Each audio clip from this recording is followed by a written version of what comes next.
All right, guys, we're back. We're going to be trying this from the computer this time. I know early on I was not using the computer, I was using the phone, but since we're trying to scale this up a bit, I think that it's time to use a little bit more of a stable background and a little more professional background. So we're going to try this out. But first, let me drop this on Twitter.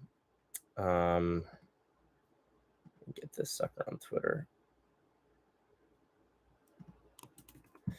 We're going to see how it works.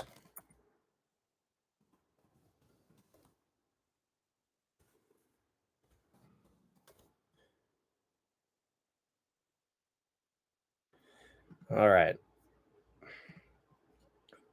All right. So let's jump into these questions. So the first question here, how do you actually fuck a girl so that she can't walk afterwards? What technique do you use? Do you just go as hard as and deep as possible? A lot of red pill guys will say you should do that, and everybody will logically agree that you should battle to walk afterwards, yet no one ever says how practically, and no one wants to ask for fear of seeming to others as inept. Well, all right, before I answer this question, the first thing I'd say is that why is this so important to you?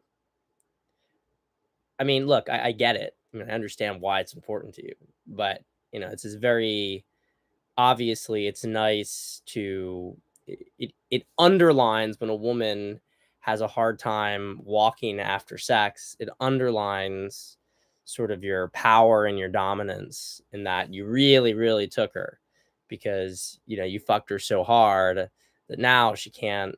It's sore. It's hard to walk. I get it. I understand it. But is this really what you want to make your objective in a situation with a woman?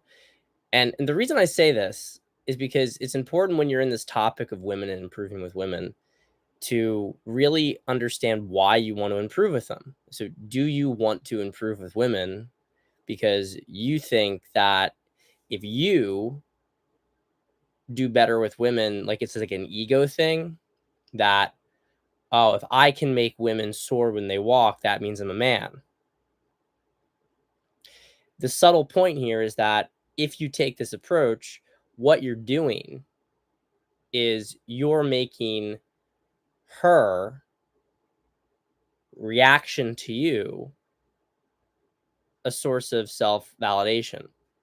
And you're making your objective, you have to get her to respond in a certain way. And when you start from this foundation, you make women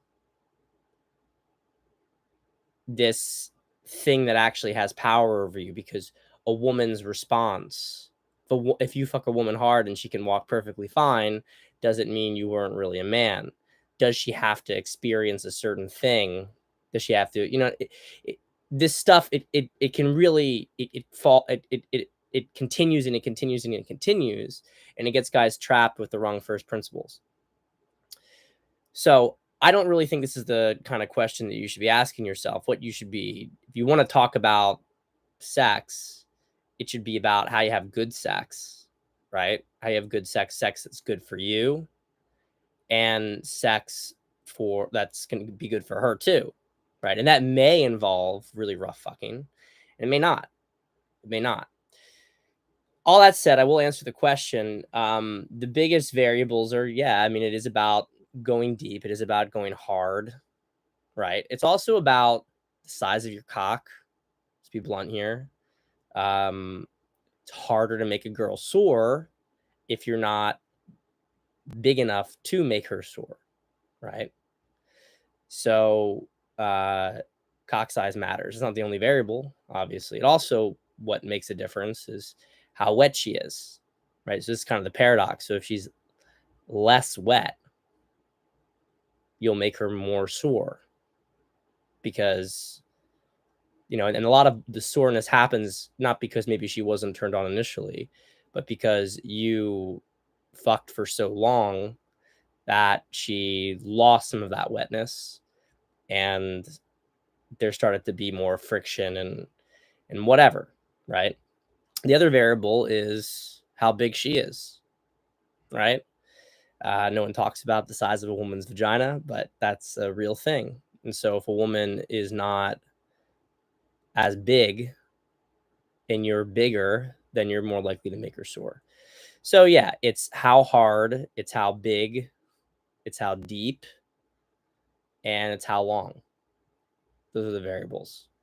So if you have an average size dick and you fuck a girl for, a substantial amount of time, let's say, and when I say fuck, I mean fuck. I don't mean like foreplay. You're fucking for 20, 30 minutes. Just fucking.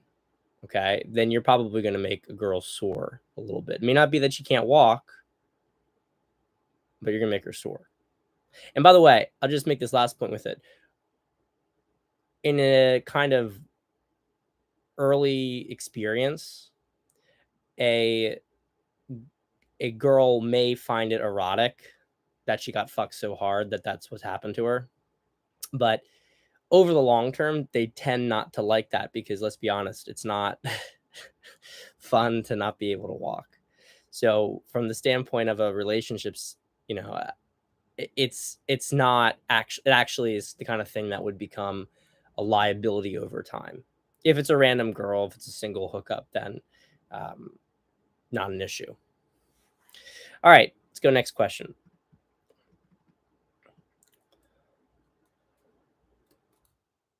Just finished watching your Periscope Trust and Tension, where you discuss how a relationship is built on trust and tension and the different types of tension that arise in fights during a relationship. My girlfriend and I, like mentioned before, have had our fights. Recently, the fights are getting to deeper issues, our boundaries and my trauma. We got to a point recently where she has said the fighting is getting too much. I should add the fights are me ignoring her, being a bit gruff with her. Is her saying that she's tired means the healing has been done and that there's not much of a need for fight any longer, or her way of saying she's not invested enough? When we're not fighting, there's good sex. We're very attentive to each other and having a good time. I'm meeting her family next week, which is nerve-wracking for me. Curious if the fighting stops naturally, or does one have to bring a higher level of consciousness and stop them consciously? P.S. Loving the new thumbnails and shorter videos with a focus on one area. Okay, cool. So this whole thing here, this is what I have to say. It's a comfort issue, right? So the girl desires you, but it's a comfort issue fundamentally. She doesn't feel, there's drama that's being created. There's fights. There's not enough opportunity for her to feel like she can relax into the relationship. It's stressful for her.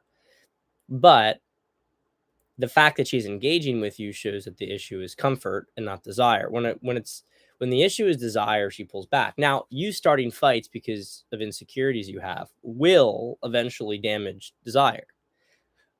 But initially, it's more of a comfort problem.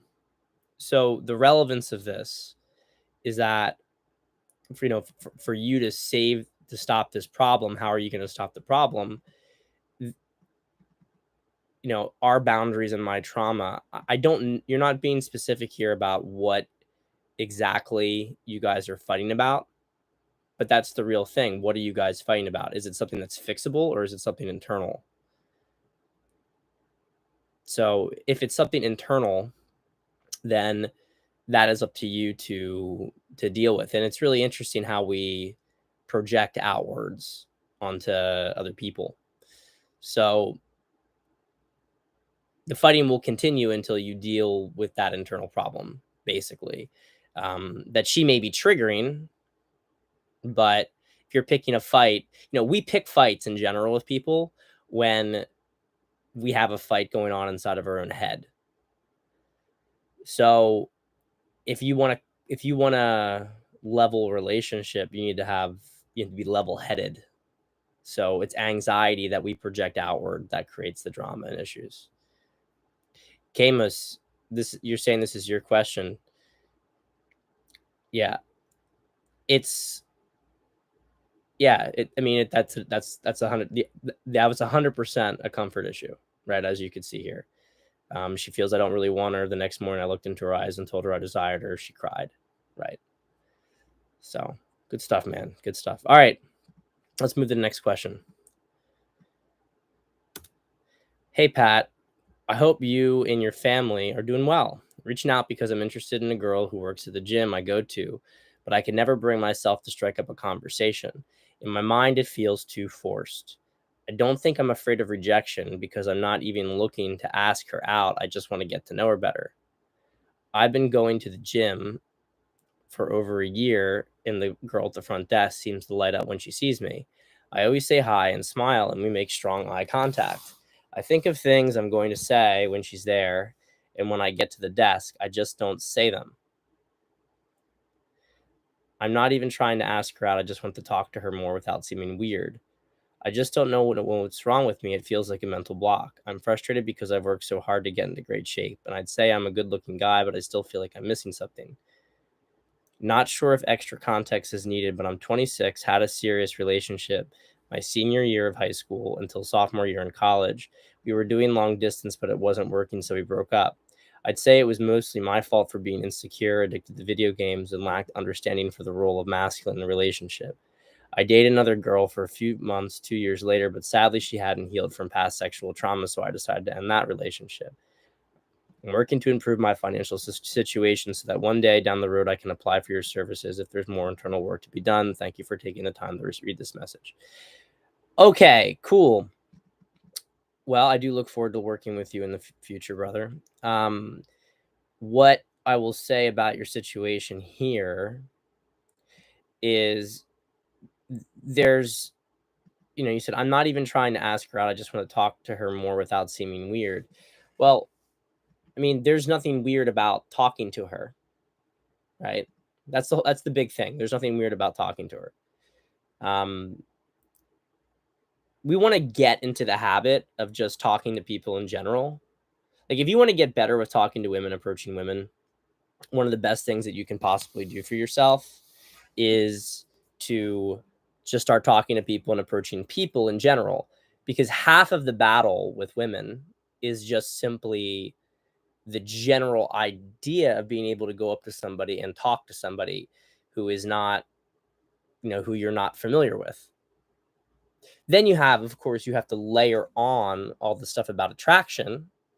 But the first half of it is just, can I talk to somebody who I don't know without feeling kind of weird? When we get into a habit of being friendly, and this is why I love the idea of non sequiturs and just talking about random stuff going on.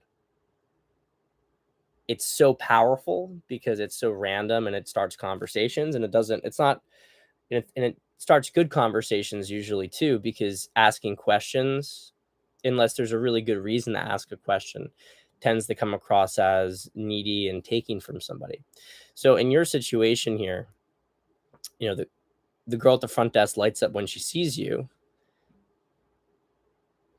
You can honestly, if you've been seeing her for a long time, do you know her name? I mean, you can literally just say, hey, like, I've seen you here for a while, but I never, got a chance to introduce myself. I'm, say your name and ask her what her name is. And she's going to tell you, she's going to blush. You say, and you can leave it right there. You can say, it's great meeting you. See you next time. And that can be your way of starting it off. And then you come there in the future and then you address her by her name. And it can build from there if you want to. That's just one simple example of how to go about doing it. You have it actually kind of easy in this situation. But what's wrong with you, quote unquote, is just that you're not used to being friendly and you're in your head and you're thinking. It's about getting used to acting without thinking. And people say that's reckless. It's not reckless. It's being in the moment. That's what it is. It's being in the moment. All right. Next question. How do you actually practice to give a girl a squirting orgasm? Where can I go to learn? So far, everybody I've asked pointed me in directions where I feel like I'll be able to do that, just to have my arms get too tired to accomplish this for myself. I've been with the same girl for almost 8 years and plan on marrying her, and the sex so far has always been about my pleasure because I lead well. But a while ago, I wanted it to be even better for myself, and I asked Hunter Drew Zach Small where I could go to learn to create an objectively great sex life, and he recommended the Sex God Method book, and I've been using it since and structured a bit of the protocol to follow with it that'll last for another 6 months. But that was a practical answer, the same kind I'm looking for from you. My girl almost never comes and can only come when she rubs herself and when we're having sex. But for my own sake, I want to practically know how to make her come, know how to rub her to make her come, make her squirt, etc. All right, well, let's put squirting to the side. There are techniques about how to make a girl squirt, and this is what I'll say about squirting is most girls are not going to do that kind of crazy squirting thing that you'd maybe seen in a porn video. That's not typical. And I would actually say that that is constrained by biology, because I just don't believe that, from my experience, I don't think all women produce the same amount of fluid in the skein glands, which is basically around the woman's G spot. It's what gives a girl, if a woman has a G spot orgasm, that can become a squirting orgasm depending on the stimulation of the skein glands and her skein glands. The skein glands are basically the female prostate. So like as the fetus evolves, for a male, they would be the prostate. For a woman, they become the skein glands. Okay. And that's the sort of spongy area in the front part of the vagina where the G spot is. So there are methods, the come hither method, whatever. I'm not going to get into that. I know how to do it. It's not really like, I don't consider myself the squirting guru. You can find out there's programs if you really want to go into it. What I would say, but it's more relevant here, is that your girl can't come through any means with you right now.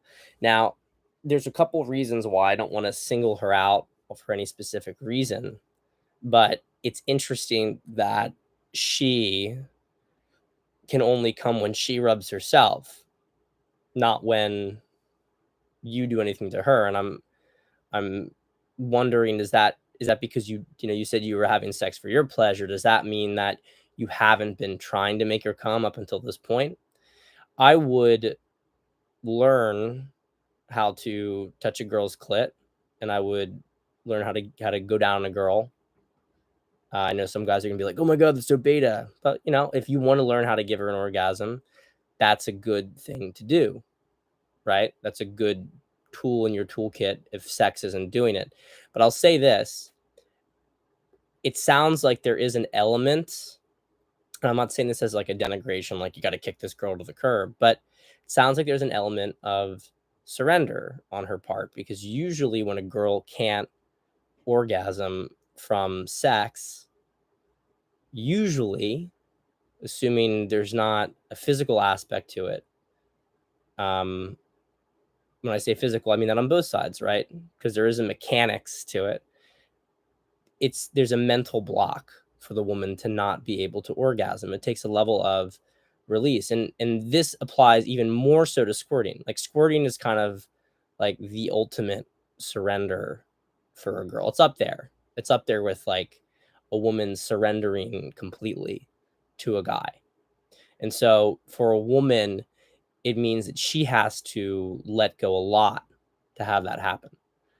So I would not try to jump to squirting, especially because if she's having a hard time coming as it is, that's putting a lot of pressure on her. And if you put pressure on her to have a certain outcome, it's unlikely to happen. So yeah. And as Bob says in the chat, squirting is overrated. It's one of those things, like nice experience, but big mess. So again, very ego driven stuff. All right. So next question.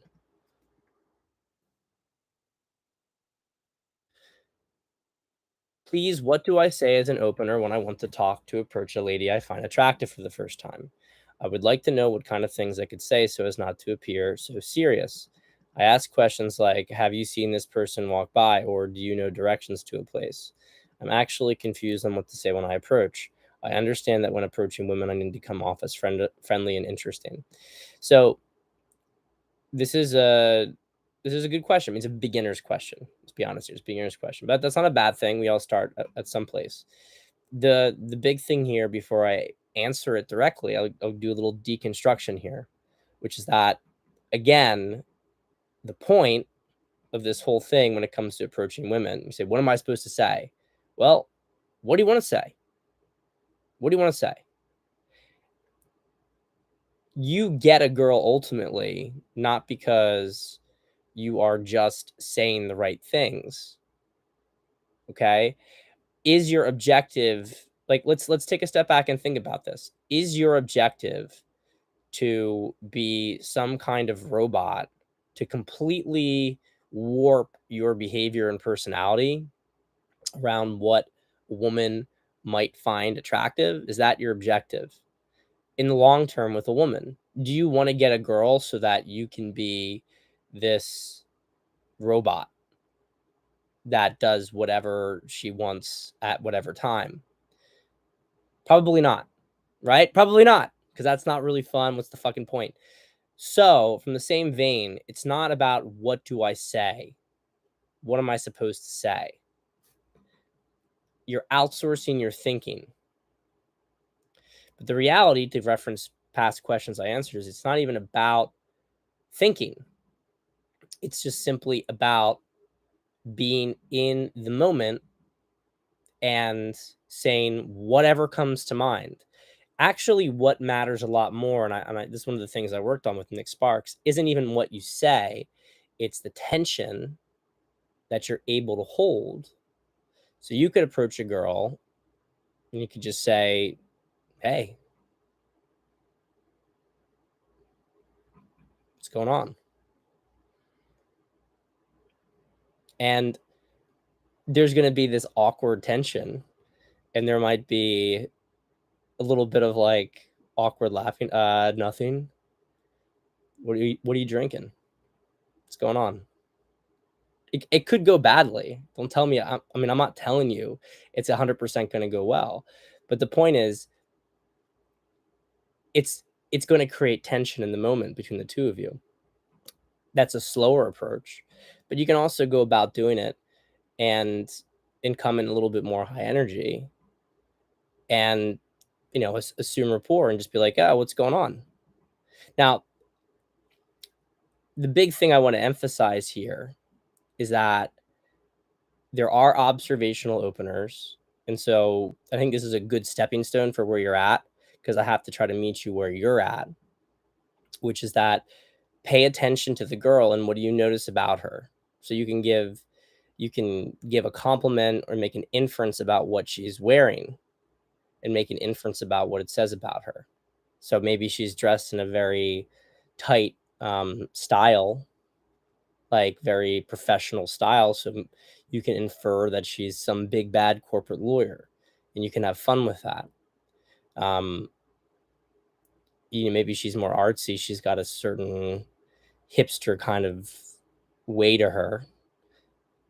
She's got some stuff that looks like maybe it came from Forever 21. I don't know what the store is. What's the store? I can't remember that store. Anyway, whatever. There's this really alternative clothing store. Maybe one of you guys remembers it. But at any rate, what I'm trying to say here basically is that there's things that you can say observationally. But I personally, and I think this is what most of the higher level guys do, is they just talk about anything that comes to mind, right? Anything that comes to mind. It's probably a bit beyond where you're at, but just getting into the habit of talking about things around you, talking about things going on. You don't need to be necessarily adding value at the beginning of an interaction with a girl. You can just start to talk about something random, like, I just had, like, have you been to that bagel spot around the corner? She's like, what? No, I haven't. It's like, it's got the best bagels. Like, I just started going there like a week ago. I always get the strawberry cream cheese. It's just fantastic. Are you a bagel person? She's going to be like, maybe, I haven't had one in a while. It's like, you really should go. It's like, what kind of breakfast are you about? Like, what do you like having for breakfast? So you see, like, this is a stupid conversation, but you can see you're starting to talk, and it's easy and it's kind of natural. A lot of girls are going to get pulled into that kind of conversation. So that's where I'd start, man. That's where I'd start. But it really doesn't matter what you say. So stop stressing so much about that. Just get used to being in the tension of interacting with other people, especially attractive women. All right. Man, I got so many more questions here. There's no way we're going to get through them all. Let me see here. I'm going to try to get... Okay, wait a minute. I probably can get through them all. We're just going to plow through it. We got 5 more. Yeah, as Bob says, it's not what you say, it's how you say it, and smile. I'm a big fan of the smirk. I think the smirk is great because it's a little mischievous, and it's kind of like dominant because it's like something she doesn't know. But yeah, I'm a big fan of the smirk.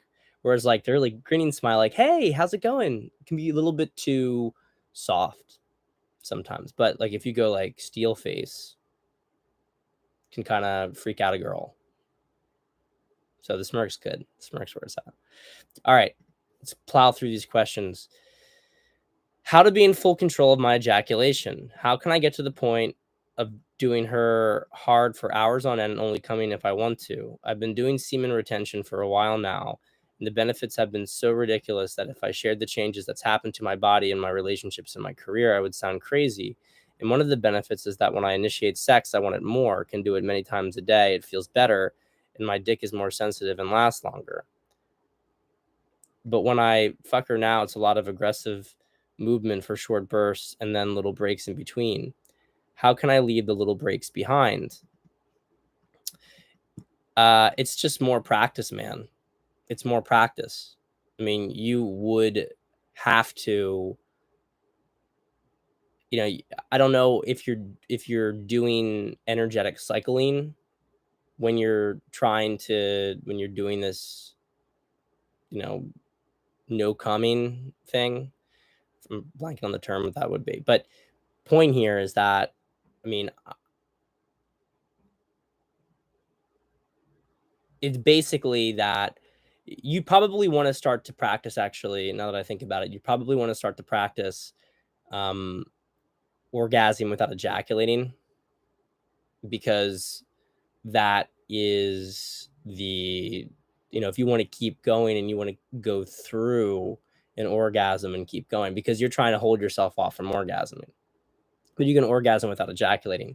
There are risks with it. I recommend Alex Allman's Command and Control program. It's a good program. It talks all about this stuff if you want to do it. I will say again, though, if you do the technique incorrectly, you will clog up your prostate. And if you really mess it up, especially repeatedly, you can get retrograde ejaculation. So just be careful with it. I mean, you're talking about pretty advanced stuff here. And I would go to Command and Control. All right. Hey, Pat, hope all is well. How do we deal with succubi? I didn't try to get involved with one, but we work together. And now that she's been let go, she's coming after me with all the evil that she can muster. Any tips would be greatly appreciated, brother. Well, the only thing that you can really do with a succubi is to get away from them, block them, get away from them. I mean, I had a whole video on succubi. I check it out on the channel, but yeah, get away from them. I mean, it sounds like you're interacting with her, even though you have no reason to interact with her. And so if that's the case, the big question is, why don't you just stop interacting with her if you want to get away? I understand probably part of you doesn't want to get away, but you're asking me how you deal with these women. If you let them get close, they will find a way through your psychic defenses. They will find a way because they're very seductive. They'll drain your energy, even if they don't like manage to get fully in, they will drain your energy. So I would block her. That's what I do.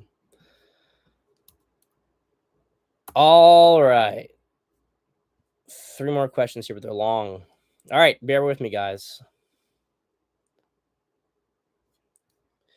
Yeah, save the COVID cabal questions for the COVID cabal. We're gonna, because I'm not gonna talk about that stuff on YouTube for reasons I'm sure you can understand. And that is something that I'm gonna be having one of those later this week. So don't stress about that. A lot's been happening, I know. All right. Hey Pat, thanks again for answering my last question. Coincidentally, I went with your advice and I'm glad I did.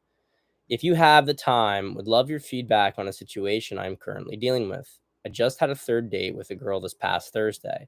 The first date went great, ended in light kissing, and I walked her to her car, and she texted me the same night that she got home saying she had a great time, which is always a good sign. Second date was even better and more physical and hooked up, and also ended with a similar text after the date, and we continued to talk via text to set up the third date. For the third date, we grabbed dinner at a BYO spot, which was excellent as well. She opened up to me on a very deep level about personal family issues, which in my opinion meant I had built enough comfort with her, and it seems desire was there on the previous 2 dates. After dinner, she suggested we grab a nightcap at the bar next door, which I obviously agreed to. When we got to the bar, it was almost as if her mood had changed, and I can't tell why. She did have an NBA final that night, had to get up at 5 a.m. the next morning to head down the shore with her family, or perhaps something I did. But in between hopping from dinner to the bar, we stopped by our cars and she put leftovers in her car, and I gave her a bottle of orange wine I had in my car for her to bring on family vacation.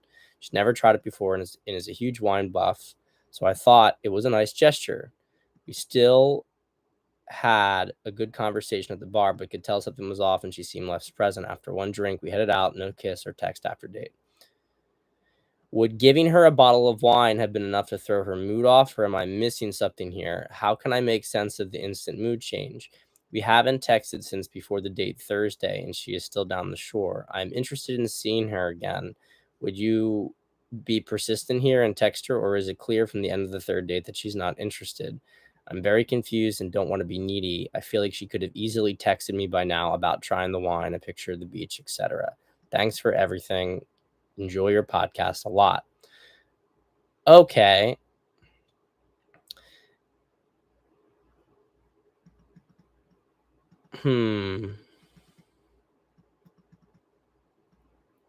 Well, my main question here is, did it change when she entered the bar, or did it change on the way to the bar? Did it change right after you gave her the bottle of wine, or did it change when she entered the spot?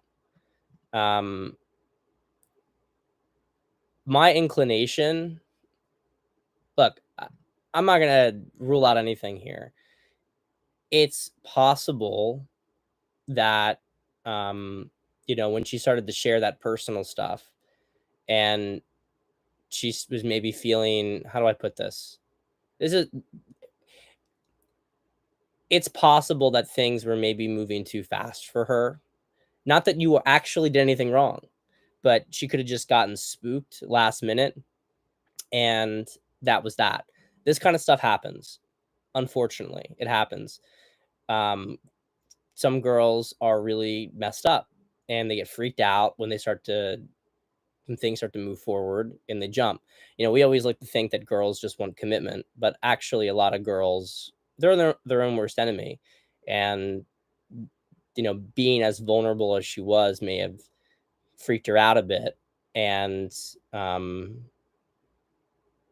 then you giving her the bottle of wine and accepting her, she may not have accepted herself. And I'm just giving you some possibilities. But honestly, if I had to guess, there's something happens at the bar. Did she see someone at the bar? Was there something going on at, you know, uh,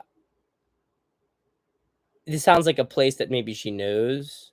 Did she see someone she recognized there, a guy she used to date? Did it kind of throw off her mood, off of her thinking? That was what first came to mind. just because how you're characterizing everything else seems really natural. And I think that the bottle of wine you gave her as a gesture would not have been anything to like turn you into a beta. So I feel like something happened that was completely out of your control. And I'd honestly, I mean, I know you don't want to seem needy, but I would honestly just message her what's going on. I'm not saying like necessarily go into this this topic off the bat, whether you could, because obviously something's off. And you could say, I just call it out. I mean, actually, what I would have done is I probably would have called it out at the date. Hey, is everything all right? What's going on? Let's head out. Like I just cut it off early. If a girl's acting weird on a date at a certain point, she's kind of not into it. What you should always do is you should go and you should just end it yourself and say, let's call it here. I think you're pretty stressed, and sounds like seems like you're not really yourself, and let's call it here, and you can get some rest. And that's important because it throws it back in their direction, right? So you're not trying to chase after them, you're not trying to force her to change her mood. You're saying, kind of things are kind of off, I'll give you space. And that tends, you're calling it out, but you're not putting pressure, and that helps them to come back home. So all right. Two more questions. On a recent stream, you mentioned that you work with quite a few Indian clients. Was wondering if you ever worked with any non-Indian guys in a serious long-term relationship with an Indian girl. My girl is straight from South India. She's been in the States 6 to 7 years. We've been dating for over 2 years now, and her parents are now visiting their first time in the US. She's planning to break the news to them towards the end of their trip. Not that we are dating, of course, as to them the concept of dating is, in a manner of speaking, haram, but that we want to get married. Okay. Just reading this over. Some context. She is 32, I'm 28. She recently got divorced from a guy she was married to for 3 years. Won't get into too many details about that as it would make the question too long, but suffice to say it was pretty ugly. To give you an idea, he got married to another woman while they were still together. They were long distance the whole time.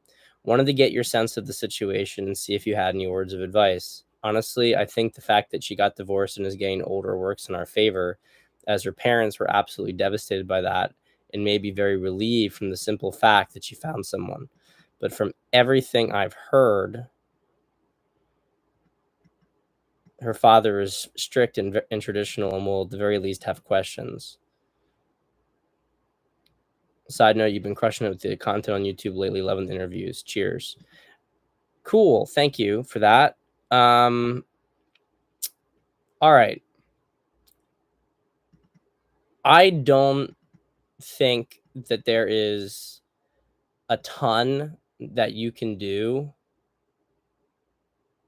I don't think that there's a ton that you can do that's like completely in your control, because he's going to choose whether to bless it or whether not to bless it. I mean, that's just at the end of the day. That's just um I think you're by saying that you're going to get married, and that's the plan, and that she had this other situation happen before, and just being very respectful of her parents, that's about the best that you can do. The only other thing I could say is that maybe you get a little involved in some of the more cultural traditional things,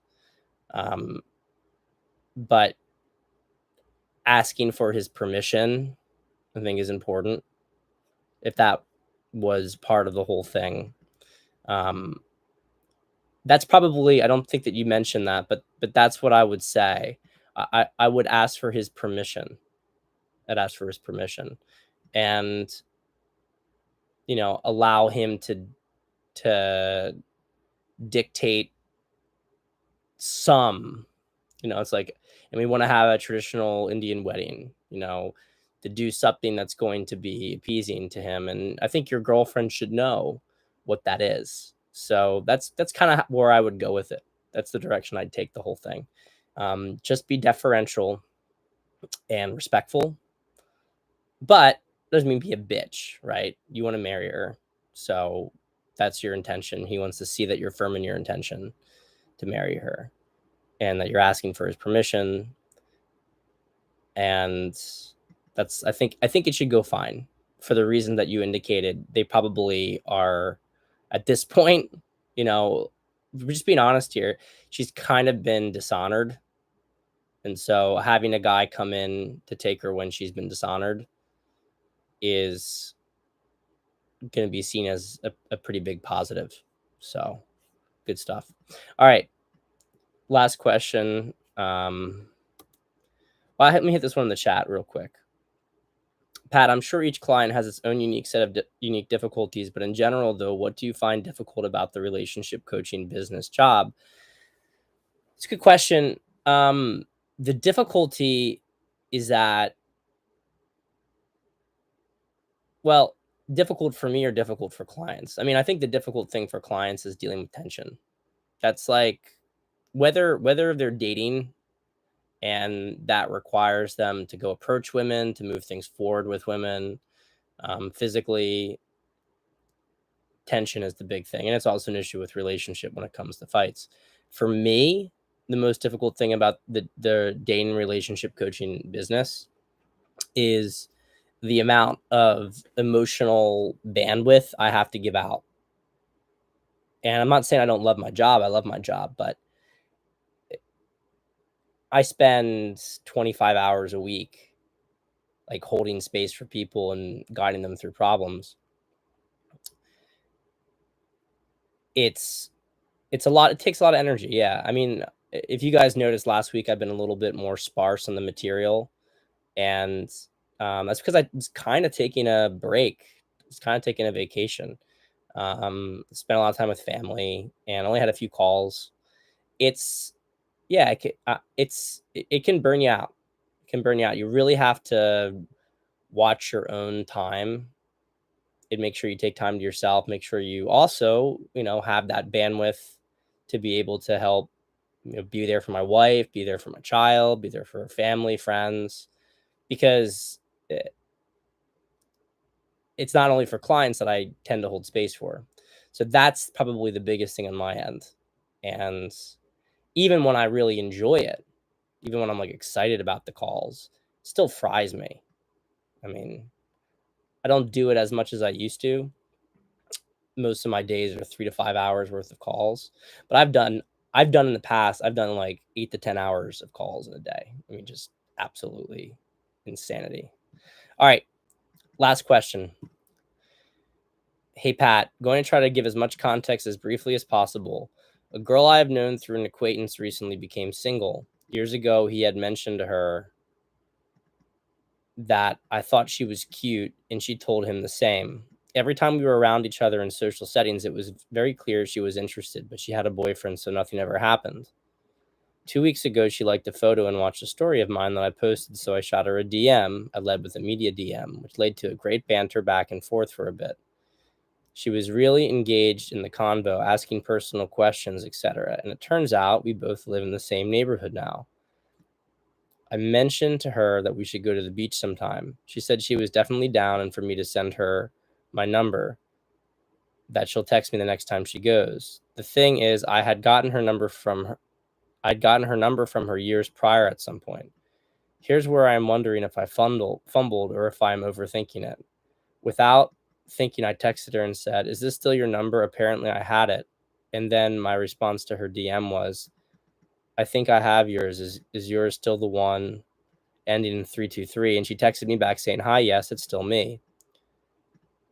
I liked her message, and that was it because it was late and the convo had been winding down. It's been 2 weeks and I haven't heard from her. Am I supposed to be waiting for her to hit me up since she said she would initially, or should I just move it forward since we were already engaged in text? Hoping I didn't sabotage it by not just giving her my number and just letting her hit me up. No, the issue here is that you never want to give a girl the agency to text you to set things up. When you do that, the only time to do something like that is when you have a serious time constraint with a girl, and you know, and there's a very specific kind of game where you lean out quite a bit, where the girl's smitten with you and you say, well, here's my number, text me sometime. It's a very, very different kind of standard game. Standard game, you're going to get the girl's number and you're going to lead and you're going to move things forward. Right? Like, unless you're telling her to text you sometime. This is actually, if you tell her to text you sometime, to text you, then, and you've led with a very dominant kind of game, dominant and dismissive kind of game. People on a lot of black guys do this kind of game. It works well. Then you give it to the girl. The girl wants it, and so she's going to make the effort to come after you. But generally, you are going to be the one who wants to move the interaction forward. So, you know, you're talking about the beach, and she says, "Oh, I'll let you know when I'm going down," or whatever. Like, if you go down to the beach yourself, I would not let her control where this goes. So you want to front run that, and you want to say, well, when you heading down next? I'm going to be there X whatever week. And so you want to get that information. You want to be the one who says, well, give me your give me your number. I'll hit you up when I'm down there. Something like that, right? You don't want to create the opening for her to take that over. And if she does take it, if she says, oh, well, I'll text you, you say, yeah, okay, whatever. And then you find out you have her number. So you have her number. You can just start to text her over that. You don't need to wait. And that's the big issue here, is that you're waiting weeks and you're wondering, why hasn't she texted you? Even though she said that, especially when she found out that you have her number and that you texted her, then at that point, she's expecting you to take the lead. And she doesn't want to take the lead. Women never want to take the lead. So, all right. Anyway, guys, good Q&A, nice and long.